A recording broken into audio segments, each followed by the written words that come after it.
dalam kita mengenali Rasulullah sallallahu alaihi wasallam dituntut 5 perkara. Barulah dikatakan kita ni kenal Nabi.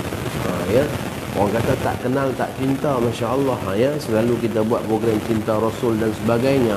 Maka perlu kita mengetahui 5 aspek penting dalam mengenali Rasulullah sallallahu alaihi wasallam. Yang pertama ialah kita kenal namanya dan nasabnya. Ya, kita tahu nama Nabi Muhammad dan nasab baginda sampai kepada Adnan. Ya, itu baru dikatakan kenal kepada Rasulullah sallallahu alaihi wasallam. Yang kedua, kita kenal baginda Nabi sallallahu alaihi wasallam pada syama'ilnya, iaitu pada penampilan diri, rupa paras, ya, makan minum, ya, begitulah juga dengan amal ibadah baginda sallallahu alaihi wasallam yang dikumpulkan oleh para ulama dalam kitab-kitab syama'il. Ya, yang ketiganya, kita kenal baginda sallallahu alaihi wasallam pada fadailnya.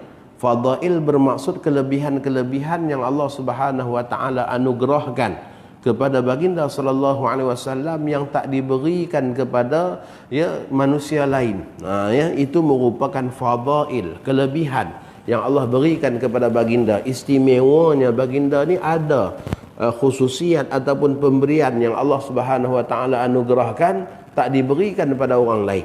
Ya. Yang pertama nama dan nasab, yang kedua syama'il, yang ketiga fadail, yang keempat ialah dalailnya.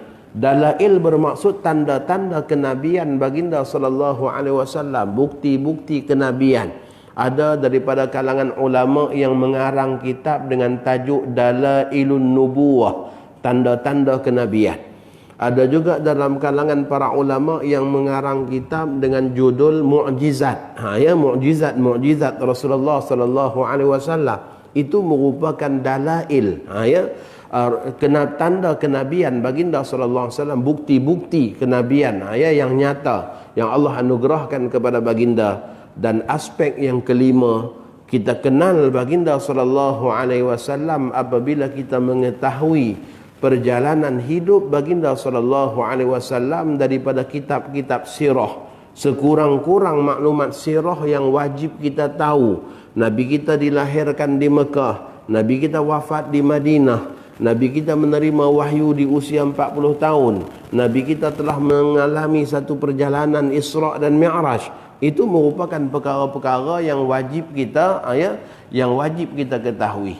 Ya, jadi itulah 5 aspek penting dalam kita kenal kepada Rasulullah sallallahu alaihi wasallam.